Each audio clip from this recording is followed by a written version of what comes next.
Yuk jadi bagian dari dakwah kami.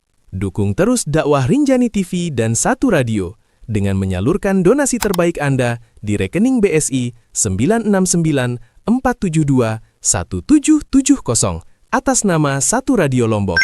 Informasi dan konfirmasi donasi di nomor 0819 0786 1110. Jazakumullahu khairan katsiran.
Assalamualaikum warahmatullahi wabarakatuh. Innal hamdalillah nahmaduhu wa nasta'inuhu wa nastaghfiruh wa na'udzu billahi min shururi anfusina wa min sayyiati a'malina. من يهده الله فلا مضل له ومن يضلل فلا هادي له أشهد أن لا إله إلا الله وحده لا شريك له وأشهد أن محمدا عبده ورسوله يا أيها الذين آمنوا اتقوا الله حق تقاته ولا تموتن إلا وأنتم مسلمون يا أيها الناس اتقوا ربكم الذي خلقكم من نفس واحدة وخلق منها زوجها وبث منهما رجالا كثيرا ونساء واتقوا الله الذي تساءلون به والأرحام إن الله كان عليكم رقيبا يا أيها الذين آمنوا اتقوا الله وقولوا قولا سديدا يصلح لكم أعمالكم ويغفر لكم ذنوبكم ومن يطع الله ورسوله فقد فاز فوزا عظيما أما بعد فإن أصدق الحديث كتاب الله وخير الهدي هدي محمد صلى الله عليه وسلم وشر الأمور محدثاتها فإن كل محدثة بدعة وكل بدعة ضلالة وكل ضلالة في النار. Rahimani wa rahimakumullah. Bapak-bapak, ibu-ibu, dan para santri LKSA Islam As-Sunnah yang semoga kita semua diberkahi dan dirahmati Allah Subhanahu wa Ta'ala. Alhamdulillah, pada malam hari ini kita bisa melanjutkan belajar kita. Alhamdulillah, kita akan mempelajari agama Allah Subhanahu wa Ta'ala, mempelajari akidah, ya, terutama yang berkaitan dengan tauhid kita kepada Allah Subhanahu wa Ta'ala. Setelah sekian lama kita libur, udah berapa lama liburnya kalian ini? 3 pekan, alhamdulillah. Sudah puas libur? Iya. Kalau belum juga puas berarti keterlaluan namanya itu. Kalian hidup untuk libur apa untuk berkembang? Iya, kalau mau berkembang maka terus harus lelah, harus berproses, harus berbuat. Kalau libur terus, maka kalian selama-lamanya jadi anak kecil nanti. Usia sudah 30 tahun tapi mentalnya, ilmunya, pendidikannya masih kayak anak TK nanti jadinya. Ya, maka lawan terus, harus terus berproses, terus berkembang. Ya, bila perlu mental kalian, ilmu kalian melebihi usia kalian bila perlu. Kalian masih usia 20 tahun, tapi kemampuannya kayak kemampuan orang sudah 40 tahun, 50 tahun. Nah, itu baru mantap itu.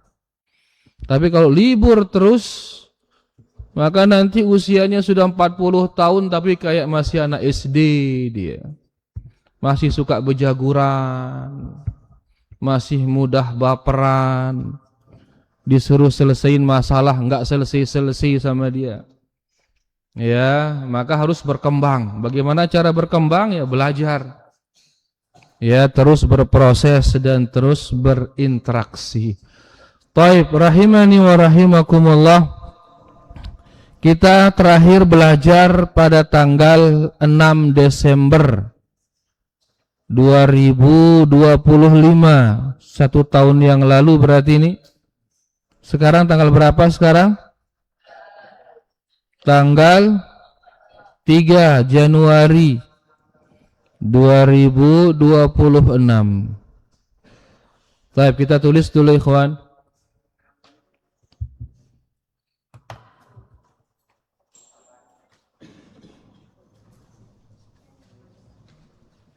Rajab 14.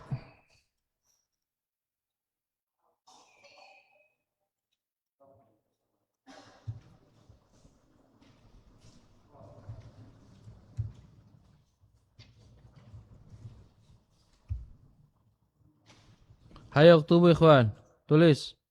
Uktub ya Muhammad. Tanggal 3 Januari.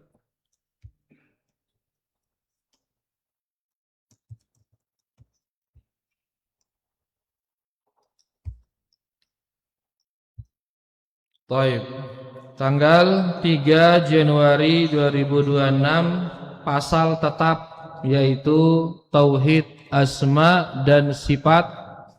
Kemudian pembahasan kita masih pembahasan kedua, contoh penetapan nama dan sifat-sifat Allah Subhanahu wa Ta'ala.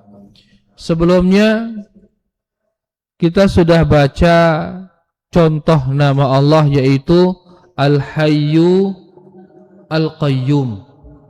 Ini diantara nama Allah Subhanahu wa Ta'ala. Dari mana kita tahu kalau Allah memiliki nama Al-Hayyu dan Al-Qayyum? Dari mana kita tahu? Dari Al-Quran. Jamil. Karena dalam Al-Quran Allah berfirman, Allahu la ilaha illa huwal hayyu al-qayyum. Dalam hadis juga demikian disebutkan, bahwasanya dialah Allah Hayyu Qayyum. Makanya dipanggil ya Hayyu ya Qayyum. Kemudian yang kedua kita sudah pelajari bahwasanya di antara nama Allah adalah Al-Hamid. Di antara nama Allah adalah Al-Hamid. Apa arti Al-Hamid? Yang maha terpuji. Dari mana kita tahu Allah memiliki nama Al-Hamid? Dari Al-Quran. Allah berfirman, wa'lamu annallaha ghaniyun hamid. Ketahuilah bahwasanya Allah dia ghani. Ini namanya Al-Ghani. Hamid ini juga namanya Al-Hamid. Dalam hadis juga disebutkan demikian, innaka hamidun majid. Sampai di sana kemarin kita baca ya tentang nama-nama Allah Subhanahu wa taala. Sekarang kita melanjutkan membaca contoh nama Allah yang ketiga, yaitu Ar-Rahman Ar-Rahim. Hayya, iqra. Bismillah wassalatu wassalamu ala Rasulillah. Qala al-mu'allif rahimahullah ta'ala, Ar-Rahman dan Ar-Rahim, yakni yang Maha Pengasih dan Maha Penyayang. Dua nama ini telah ditunjukkan oleh firman Allah Subhanahu wa taala, Alhamdulillahi Rabbil Alamin, Ar-Rahman Ar-Rahim, yang artinya segala puji bagi Allah, Tuhan yang menguasai semesta alam, yang Maha Pengasih lagi Maha Penyayang. Baik. Di antara nama Allah Ar-Rahman Ar-Rahim.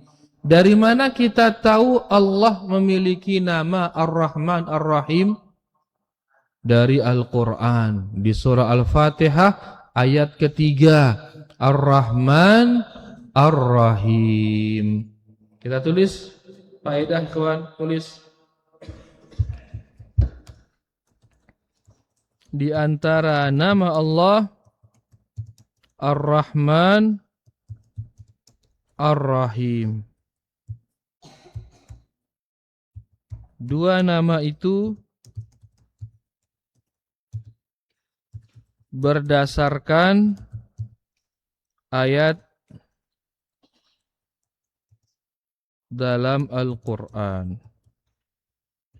Uktub ikhwan. Baik. Karena kita tidak boleh menamai Allah melainkan dengan nama-nama yang dia sendiri menamai dirinya dengan nama tersebut. Gak boleh kita ngarang-ngarang memberi Allah nama, gak boleh. Harus dengan nama yang dia sendiri menamai dirinya dengan nama itu. Di antaranya Ar-Rahman Ar-Rahim. Lanjut.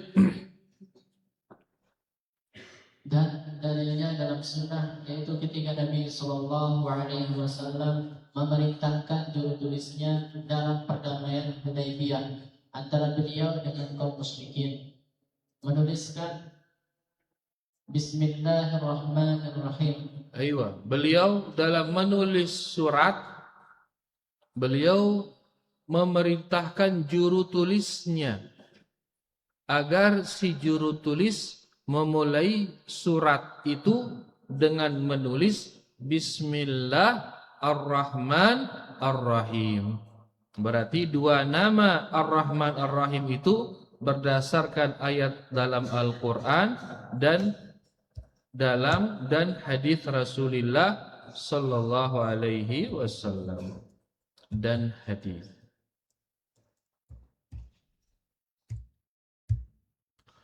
Baik, sekarang diantara nama Allah Al-Halim. Lanjut.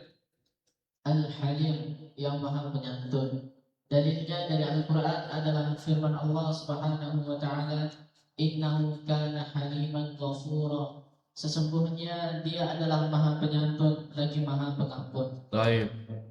Yang ketiga, poin ketiga ikhwan, di antara nama Allah adalah Al-Halim. Poin keempat itu berdasarkan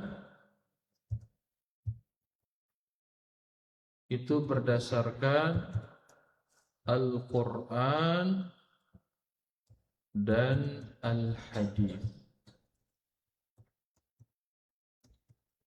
Alhamdulillah.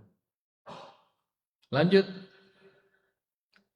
Dan dalilnya dalam sunnah ialah hadis Ibnu Abbas radhiyallahu anhuma. Sesungguhnya Rasulullah Sallallahu alaihi wasallam ketika mengalami kesusahan membaca La ilaha illallahul azimul halim. Aywa, ini diantara doa di saat kita mengalami kesusahan, ya. Dan di dalam doa itu ada penyebutan nama Allah Al-Halim. Apa arti Al-Halim? Apa arti Al-Halim? Yang Maha Penyantun. Ya, apa nama penyantun, ikhwan? Apa nama penyantun? Hah? Apa nama penyantun? Apa nama Al-Hulmu? Sehingga pelakunya dinamakan Halim. Dalam hadis dikatakan innamal ilmu bitta'allumi wa innamal hilmu bittahallumi. Sesungguhnya ilmu itu dengan belajar. Ilmu itu dengan belajar. Dan kesantunan itu dengan at-tahallum, latih diri untuk menjadi orang yang santun. Nah, santun itu apa contohnya santun?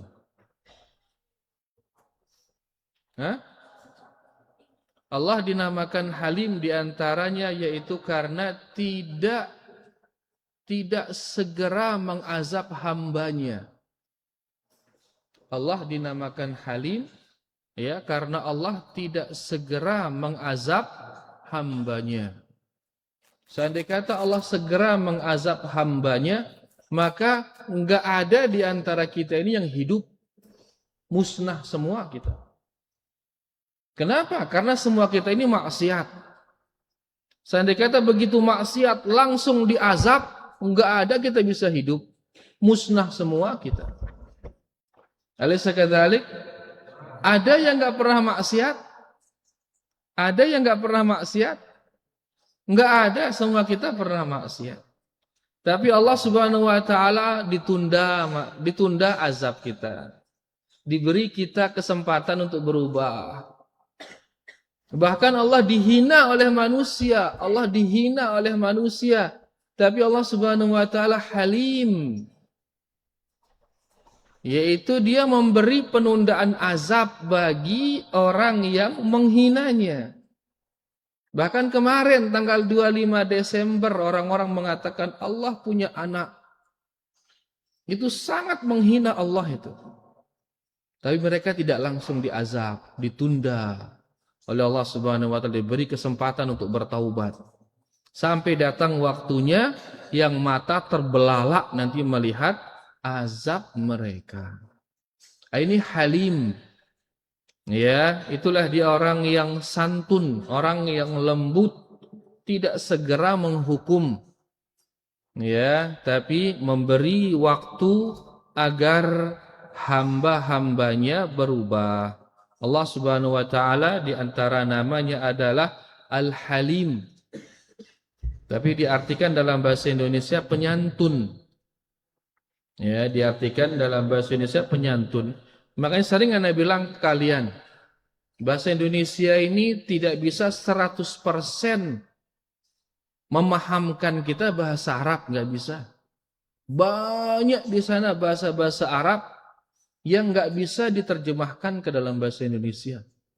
Kalian akan bisa memahaminya begitu kalian baca kata itu digunakan di sebuah kalimat. Ya, baru ketahuan, oh ini tuh maknanya. Begitu diterjemahkan ke bahasa Indonesia, belum pas bahasa Indonesia, belum bisa mewakili kata-kata bahasa-bahasa Arab itu. Itu makanya pentingnya kalian pelajari bahasa Arab ini. Karena nggak bisa dia akan diterjemahkan secara sempurna oleh bahasa apapun. Dan itu rahasianya kenapa Al-Quran menggunakan bahasa Arab. Karena dialah bahasa yang paling kaya, yaitu bahasa Arab. Baik, jadi antara nama Allah adalah Al-Halim. Ya. Kemudian itu adalah nama-nama Allah di atas tadi. Ya, nama-nama Allah tadi ada di antara namanya adalah Al-Hayyu, Al-Qayyum, Al-Hamid, Ar-Rahman, Ar-Rahim, Al-Halim. Itu nama-namanya. Dari mana kita tahu kalau itu nama Allah? Dari mana? Dari Al-Quran atau dari hadis? Nah, sekarang berikutnya kita akan baca contoh dari sifat-sifat Allah.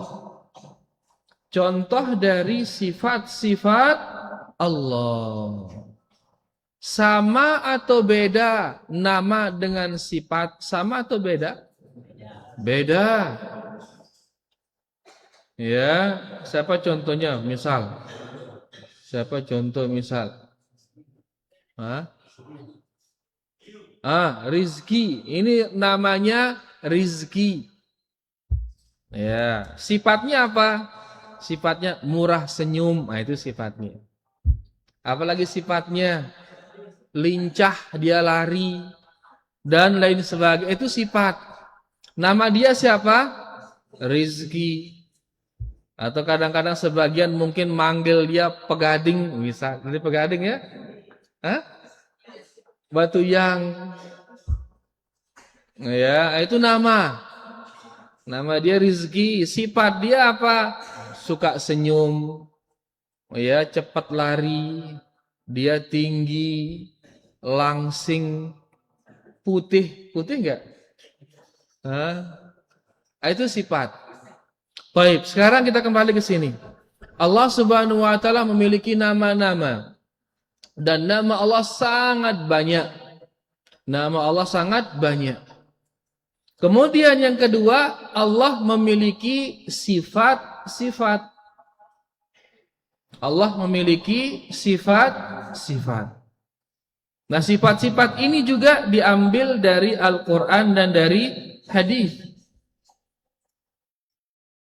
Di antara sumber pengambilan sifat yaitu dari nama-nama Allah sendiri. Dari nama-namanya sendiri kita bisa mengambil dari sana sifat-sifat Allah Subhanahu wa taala. Sekarang kita akan baca contoh sifat-sifat Allah Subhanahu wa taala. Baca. Dan di antara sifat-sifat Allah Subhanahu wa taala adalah sebagai berikut. yakni al-qudrah, yakni kuasa. Pertama, Allah kudrah, memiliki kemampuan, memiliki kekuasaan. Ya, di antara sifat Allah adalah al-qudrah, mampu, berkuasa. Jadi Allah Subhanahu wa taala memiliki kemampuan. Itu di antara sifatnya. Lanjut. Qudrat ialah sifat zatiyah Allah Subhanahu wa taala yang sabit, yakni terdapat dalam kitab dan sunnah. Baik. Qudrah adalah sifat zatiyah. Sifat apa? Zatiyah. Nanti ikhwan kita akan pelajari, ya. Kita akan pelajari sifat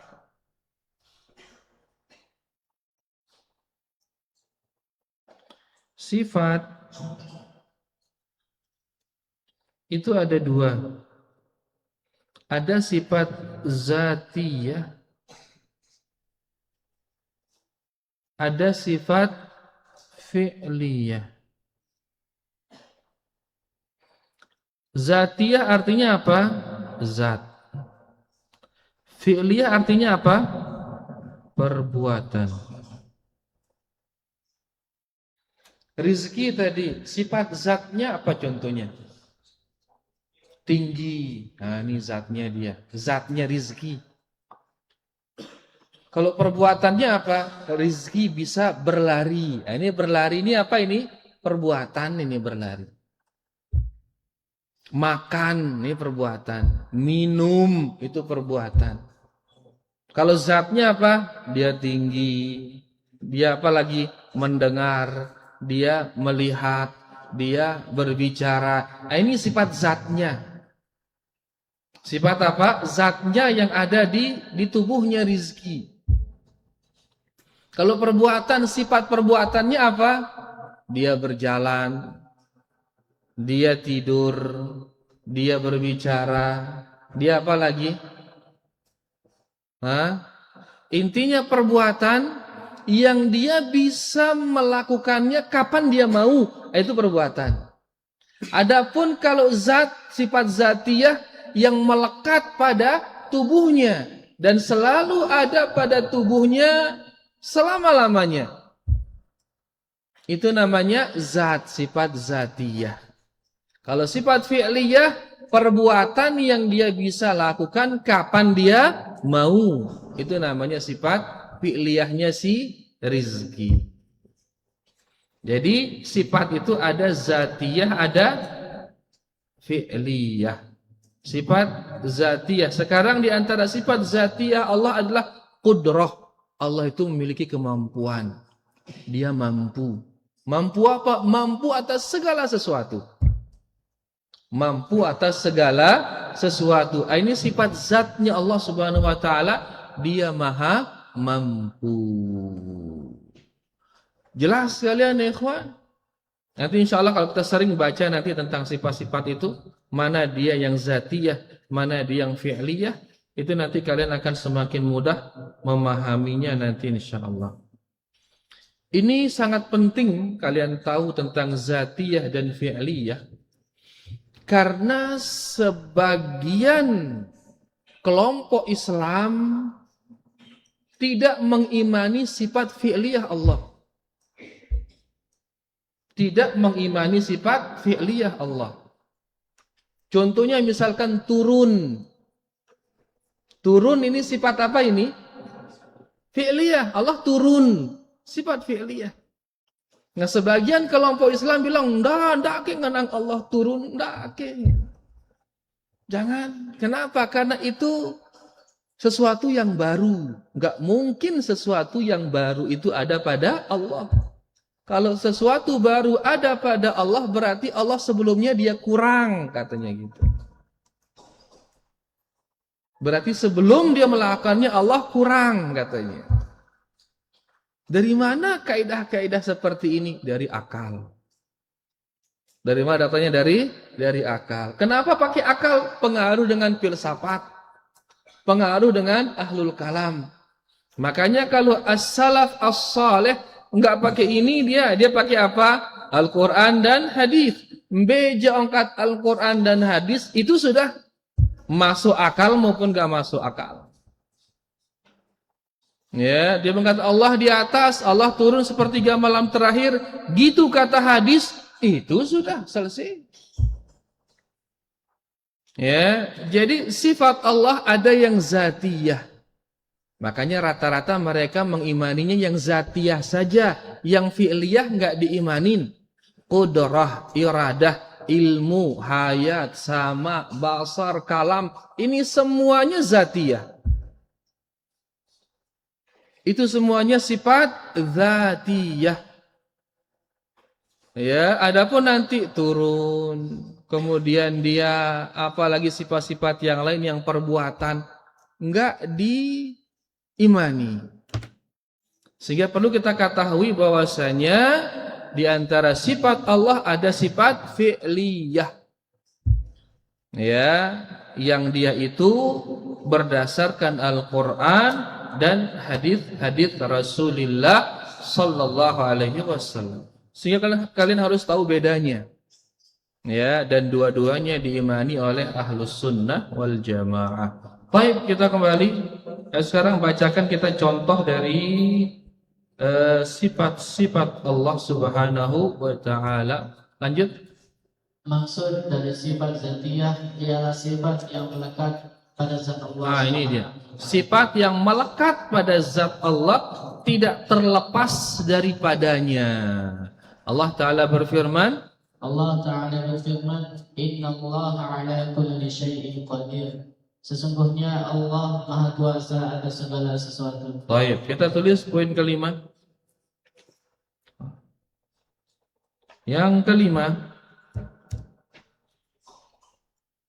Allah memiliki sifat-sifat.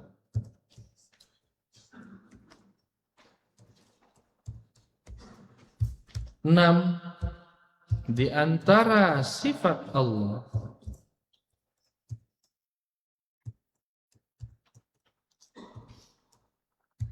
adalah Al-Qudrah. Al-Qudrah.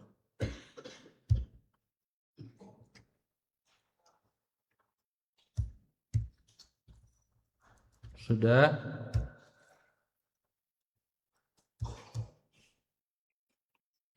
Dan itu adalah sifat zatiyah. Itu adalah sifat zatiyah. Apa itu sifat zatiyah? Sifat yang melekat,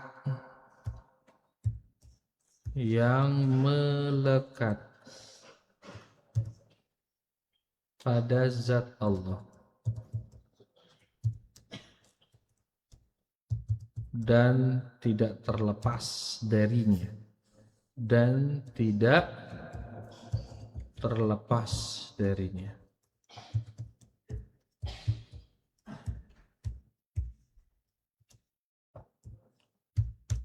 Taib. Sifat ini berdasarkan sifat kudrah ini berdasarkan Al-Quran dan hadis.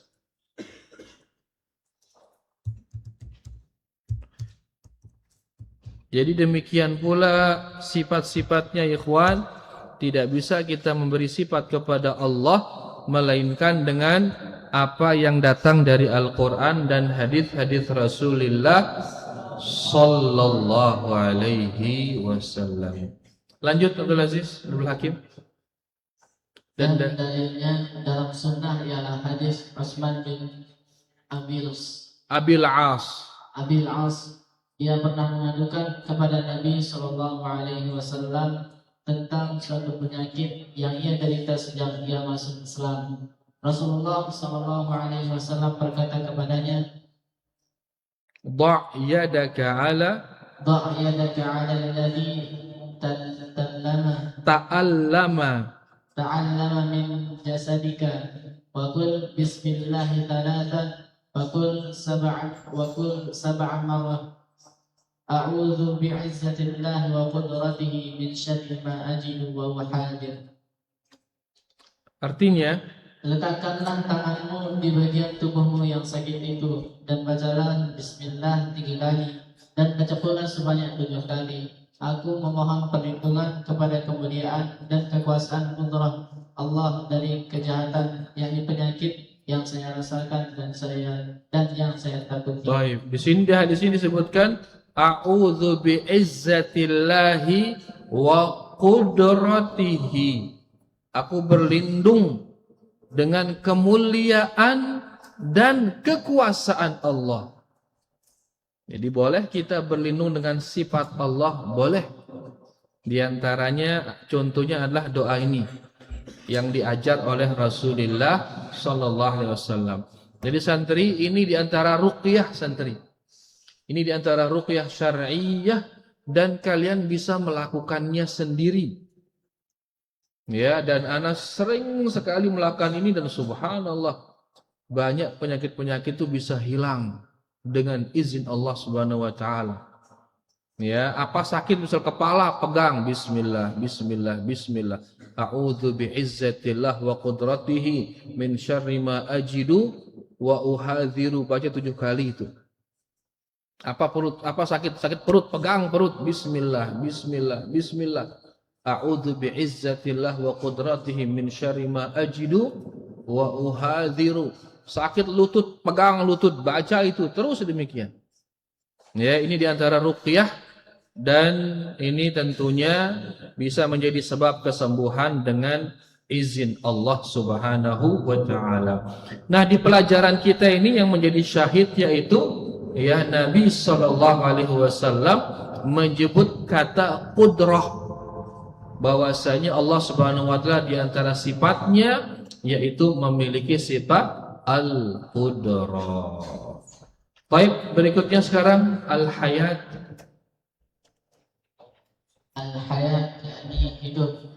Sifat hidup termasuk sifat zat Allah. Ia diambil dari namanya Al-Hayyu yang berarti maha hidup kekal. Dalam pembahasan nama-nama Allah Subhanahu wa taala di atas sudah disebutkan dari Baik, yang kesembilan tulis ikhwan, di antara ini kira-kira hayyu ini sifat zatiyah atau sifat fi'liyah? Zatiyah, jamil. Di antara sifat zatiyah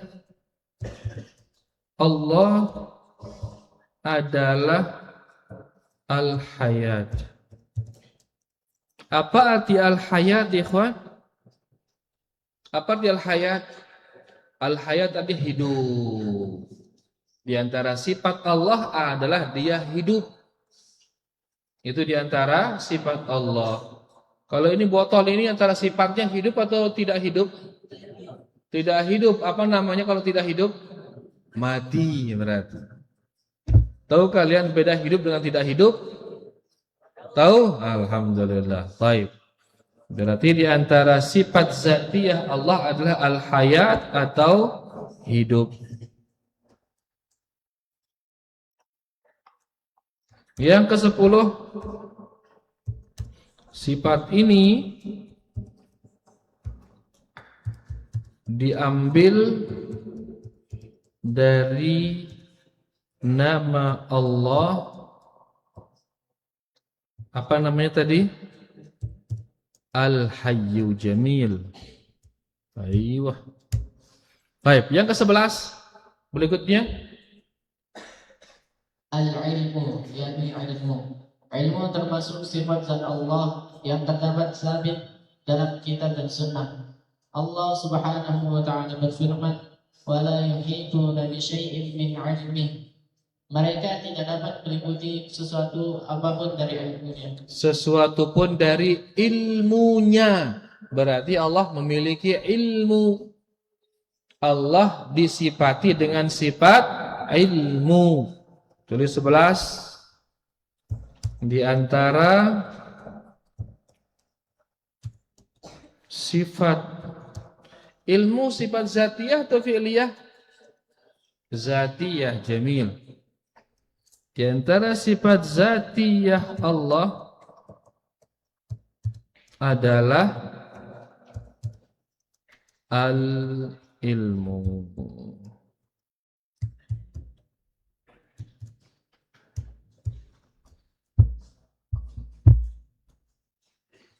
Kemudian yang ke-12,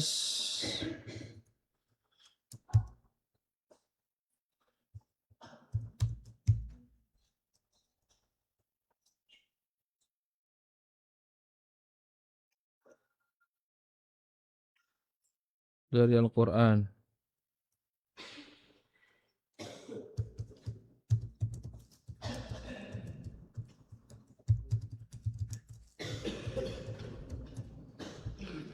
Baik, nama ini diambil dari Al-Quran dan hadis-hadis Rasulullah sallallahu alaihi wasallam. Lanjut baca, Abdul Hakim. Dan dalil dari sunnah hadis Jabir bin Abdullah radhiyallahu anhuma anna Nabi sallallahu alaihi wasallam kana yu'allimuhum an yaqulu fil istikharah Allahumma inni astakhiruka bi'ilmik. Bi'ilmika, aku istikharah dengan ilmumu ya Allah. Ini menunjukkan Allah di antara sifatnya dia memiliki ilmu. Lanjut. Wa astaqdiruka Biqudratika. Artinya sesungguhnya Nabi sallallahu alaihi wasallam mengajarkan mereka agar dalam salat istikharah mengucapkan, ya Allah, sesungguhnya aku memohon pilihan dengan ilmu Engkau dan aku memohon kuasa dengan kekuasaan Engkau. Baik, itu tentang al-ilmu. Sekarang yang ke-13, al-iradah. Baca, Iqra. Al-iradah, yakni berkehendak. Sifat iradah atau berkehendak ialah sifat fi'liyah, yakni perbuatan Allah Subhanahu wa taala yang sabit dalam kitab dan sunnah. Yang dimaksud dengan sifat-sifat fi'liyah ialah sifat-sifat yang bergantung kepada kehendak atau masyiah dan kudrat Allah. Apabila dia menghendaki dilakukannya dan apabila dia tidak menghendaki tidak dilakukannya. Baik. Baik. Ini berikutnya adalah sifat yang ke-13, yaitu al-iradah.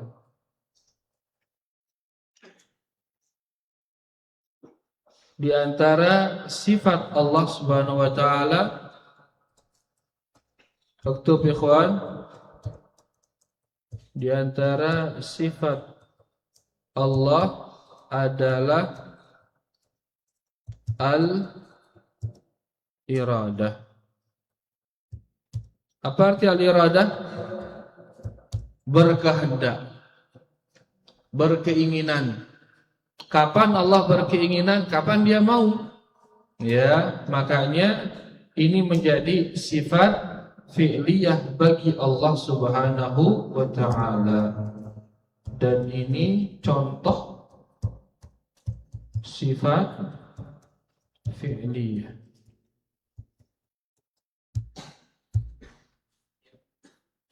Baik.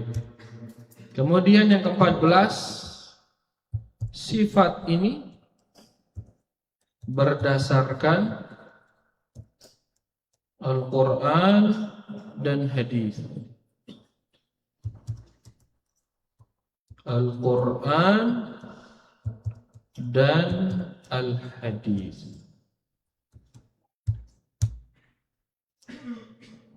Lanjut. Allah Subhanahu wa taala berfirman, "Faman yuridillahu an yahdiyahu yashrah sadrahu lil Islam, wa man yurid an yudillahu yaj'al sadrahu dayyqan harajan ka'annama yas'adu fis sama." Artinya barang siapa yang Allah Subhanahu wa taala menghendaki akan memberikan kepadanya petunjuk, niscaya dia melampakkan dadanya untuk memeluk agama Islam. Dan barang siapa yang dikehendaki Allah kesesatannya, niscaya Allah menjadikan dadanya sesat lagi sempit, seolah-olah ia sedang mendaki ke langit. Baik. Lanjut.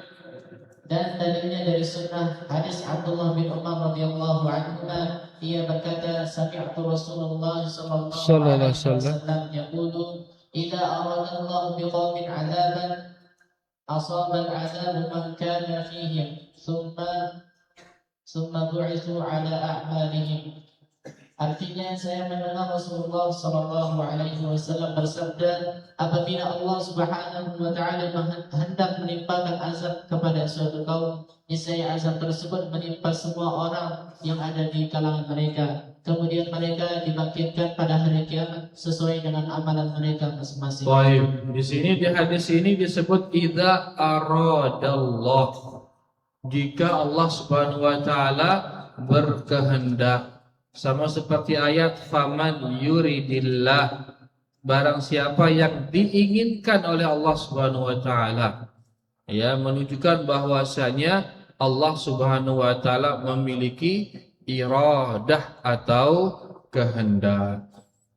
Nah, ini yang ke-13, yaitu di antara sifat Allah Subhanahu wa taala adalah al-iradah. Nanti kita akan baca lagi di antara sifatnya adalah al-ulu, kemudian al-istiwa, kemudian al-kalam, ya, kemudian nanti kita akan baca al-wajah, wajah Allah Subhanahu wa taala, dan sifat-sifat lainnya insyaallah di pertemuan berikutnya insyaallah. Mudahan jelas. Kalau ada yang belum jelas nanti ditanyakan setelah azan insyaallah. Wa sallallahu ala nabiyyina Muhammad walhamdulillahi rabbil alamin. Sila para jemaah dulu, mungkin ada yang belum jelas. Harap dari berketuaan dari budi. Sila. Mungkin kena Quran no.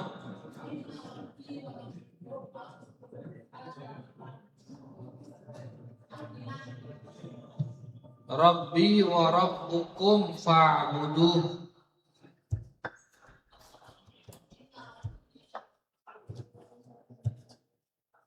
Langsung ada Quran ini wa rabbukum fa'budu. Inna rabbi wa rabbukum fa'budu. Sesungguhnya Rabbku dan Rabb kalian adalah Allah. Fa'budu, maka sembahlah Dia. Hada siratun mustaqim. Inilah dia jalan yang lurus itu. Jadi ya, Nabi SAW suruhnya ya isi Allah mendakwahi orang Yahudi. Suruhnya isi Allah mendakwahi orang Yahudi. Nah, di antara untuk diingatkan orang Yahudi ini, Allah Subhanahu wa Ta'ala menyuruh nabinya untuk berkata kepada orang Yahudi, sesungguhnya Allah itu Tuhanku dan Tuhanmu. Karena itu sembahlah Dia. Inilah jalan yang lurus. Ini menunjukkan bahwasanya untuk berdakwah temelengan kesamaan. Masukilah dakwah itu melalui persamaan. Mungkin kau terpada kencaya, tono dengan tema dakwah no. Ndak perlu mulai dakwah langsung bahas perbedaan. Porong dengan ngaji menengan. Nah, ini Nabi SAW disuruh mendakwahi orang Yahudi. Orang Yahudi saya sembahna Allah yang dia sembah, maka ingatkan dia tentang Allah. Rabbi wa rabbukum Allah. Innallaha rabbi wa rabbukum. Allah itu Rabb saya, Rabb kalian. Fa'budu, maka mari kita sama-sama nyembah Allah. Hada siratun mustaqim. Inilah dia jalan yang lurus. Ya, jadi ini artinya ayatina. Ya, artinya sesungguhnya Allah Rabb saya dan Rabb kalian. Wahai orang-orang Yahudi, maka mari kita sama-sama menyembah hanya Allah. Dan inilah dia jalan yang lurus. Sehingga jalan yang lurus, yang beribadah hanya kepada Allah, itu jalan yang lurus. Beribadah kepada selain Allah bukan jalan yang lurus itu. Tapi itu adalah jalan yang bengkok. Jelas tidak? Alhamdulillah, wallahu ta'ala. Sila, ada silain. Para jamaah, masyarakat, haji, arake, pedang.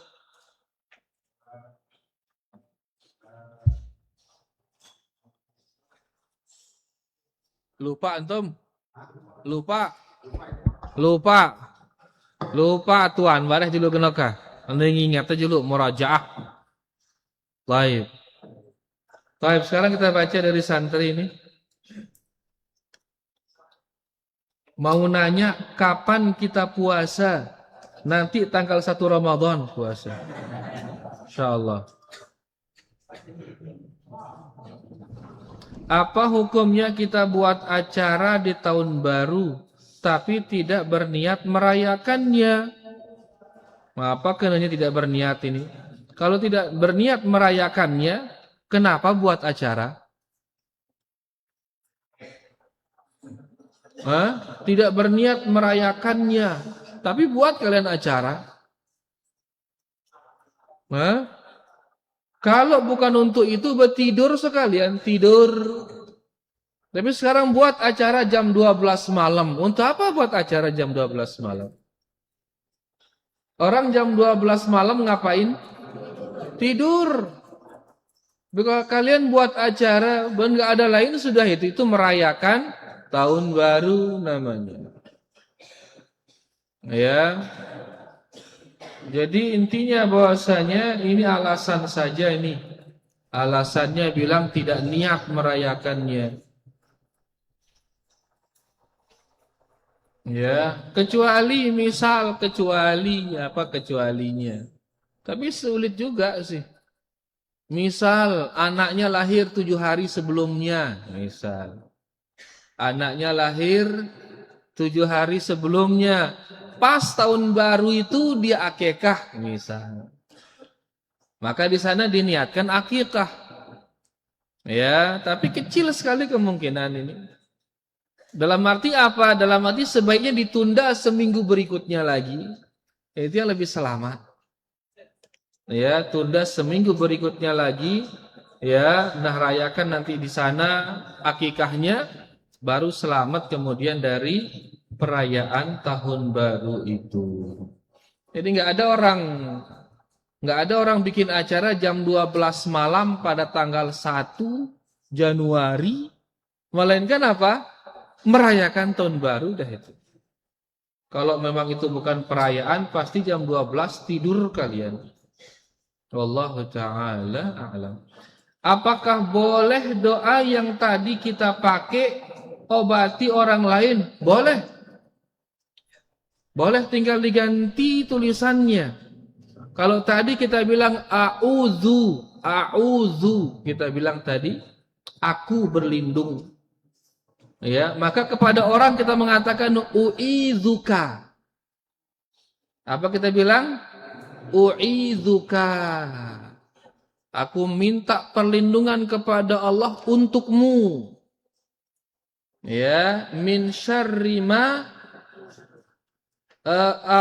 u'idzuka bi'izzatillah wa qudratihi min syarri ma tajidu wa tuhadziru, gitu. Ya, min syarri ma tajidu wa tuhadziru. Mana dia anunya tadi? Doanya atas.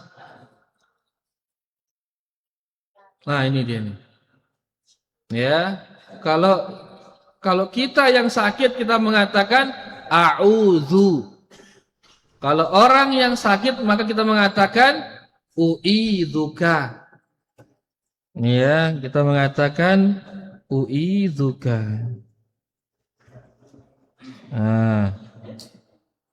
U'idzuka. Kemudian ajidu, yang saya rasakan. Wa uhadiru, dan yang saya takuti. Maka kita ganti dia, kalau untuk teman kita mengatakan apa? Tajidu. Min syarri ma tajidu. Wa tuhadziru. Wa tuhadziru. Wah. Tuhadziru. Tinggal ganti fiilnya saja. Ya, maka bisa digunakan untuk mendoakan orang lain, untuk meruqyah orang lain. Jelas ini santri? Wallahu ta'ala a'lam. Kita hapus biar gak mengganggu. Ada yang mau nanya? Baik, baca kertas.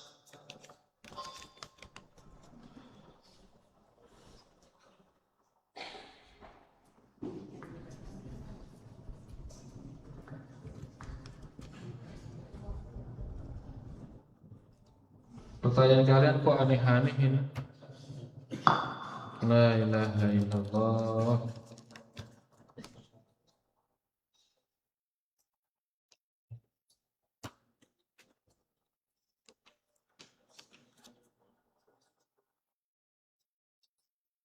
Menjilat tangan sesudah makan, apakah sunnah Rasul sallallahu alaihi wasallam? Iya, itu sunnah Nabi sallallahu alaihi wasallam. Ya, dikatakan bahwasanya setelah makan hendaklah beliau sallallahu alaihi wasallam itu yal'iqa, menjilat, atau yul'iqa, dijilatkan ke orang tangannya itu.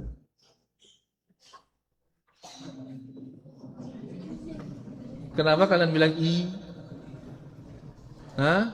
Kenapa bilang i? Iya, gitu. Jadi dia yang jilat atau orang yang jilat? Ini kalian belum bisa bayangkan dia karena kalian belum punya istri soalnya. Nah, baru bilang, oh sekarang.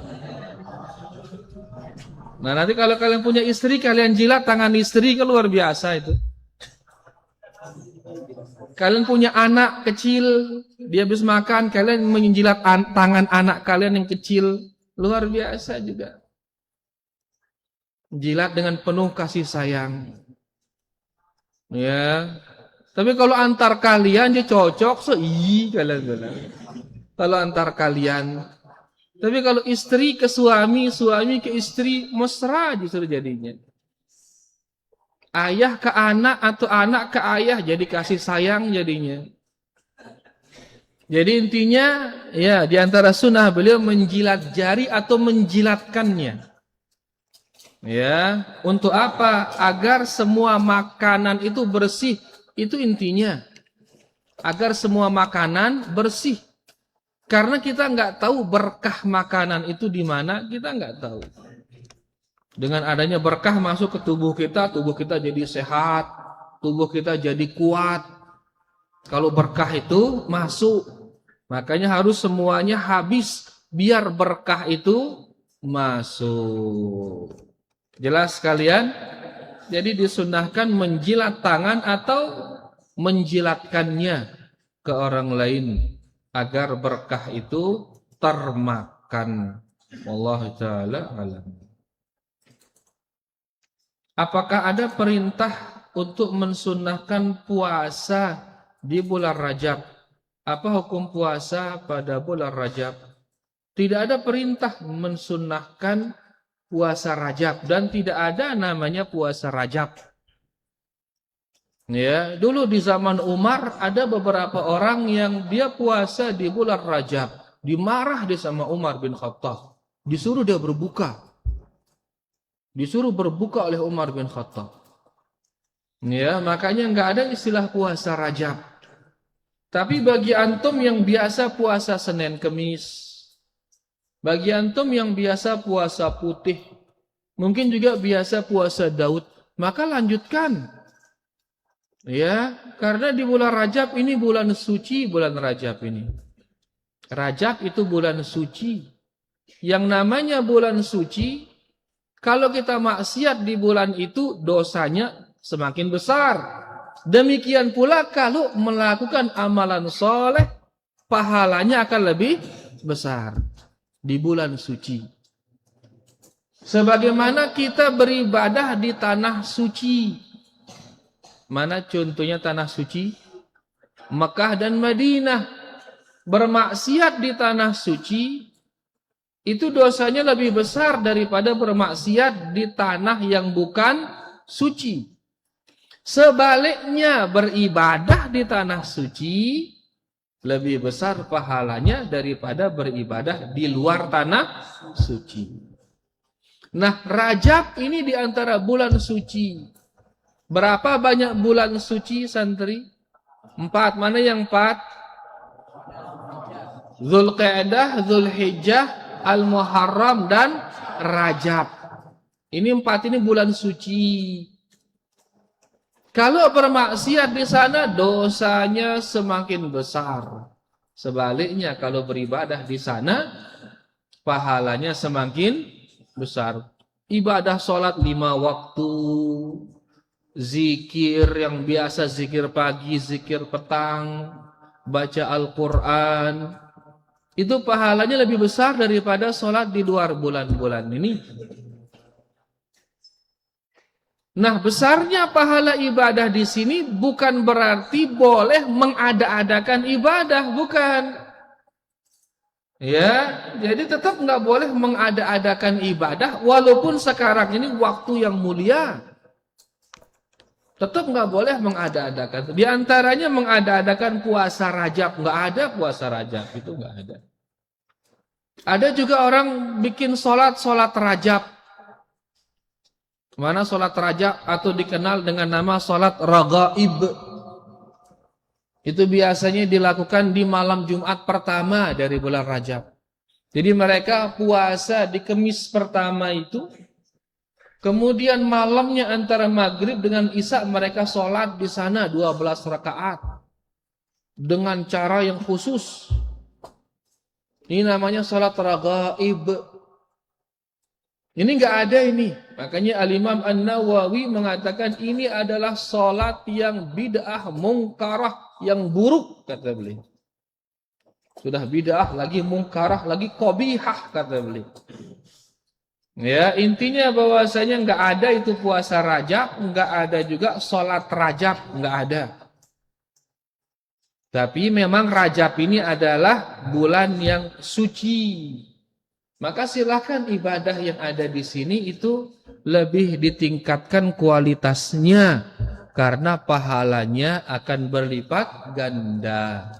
Dan yang paling penting tinggalkan maksiat di bulan ini karena ayatnya mengatakan fala tadlimu fihinna apa? Fala tadlimu fihinna. Hah? Mana para penghafal Quran ini? Fala tadlimu fihinna anfusakum, kata Allah Subhanahu wa taala. Jangan zalimi diri kalian di bulan-bulan tersebut, yaitu jangan melakukan maksiat. Kenapa jangan melakukan maksiat? Karena dosa maksiatnya lebih besar kalau dilakukan di bulan-bulan suci. Jelas sekalian? Jadi nggak ada istilah puasa Rajab, nggak ada. Ya, tapi ibadah di bulan Rajab, ibadah yang sudah ada itu dilipat gandakan pahalanya oleh Allah Subhanahu wa taala. Wallahu taala a'lam. Apa itu doa hizib? Apa hizib? Wallahu a'lam apa hizib ini? Macam-macam pertanyaan kalian ini aneh-aneh, santri. Ini kayaknya efek kalian di rumah kayaknya nih. Jadi aneh-aneh pertanyaan kalian akhirnya.